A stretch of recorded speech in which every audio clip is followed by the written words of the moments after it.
mga PNP personnel po?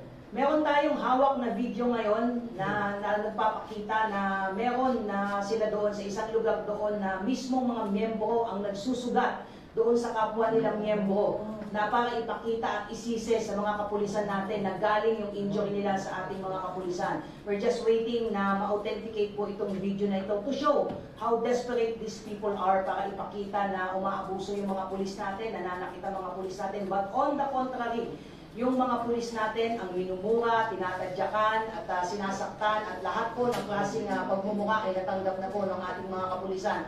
But they maintain their composure, they maintain yung self-restraint at maximum tolerance dahil yun po yung kabilin-bilinan ng ating GPNP.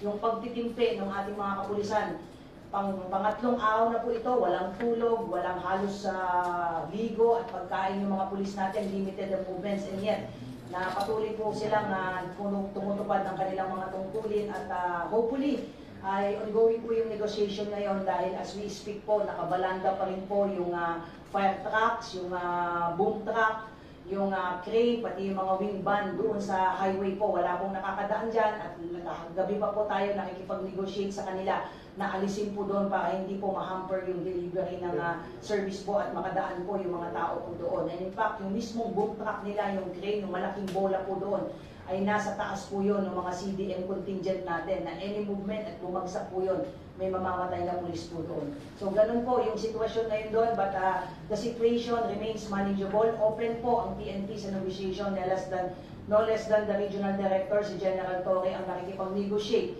na alisin na nila yung mga nakabalandrang sasakyan po doon dahil base po doon sa permit na ibinigay po sa kanila, ang pinayagan po sa kanila ay magkaroon po sila ng vigil at prayer rally at candle lighting doon po mismo sa loob ng KOJC. But what they did last night po ay bigla po sila nagkaroon ng lightning rally, kung ano-ano pong pagtatawag na ginawa, hinarang yung mga sasakyan, at kaya hindi po nadadaanan po ngayon yung lugar po na yon at hindi po ang PNP, ang totoong sinasabi po nila, ni-restrict po ng PNP yung pagpasok po ng mga tao sa Davao po. Hindi po totoo yun. Wala pong inilagay po na barricade or restriction ng PNP. Sa lugar po nila, sa parte po nila naglagay po ng hakang po doon.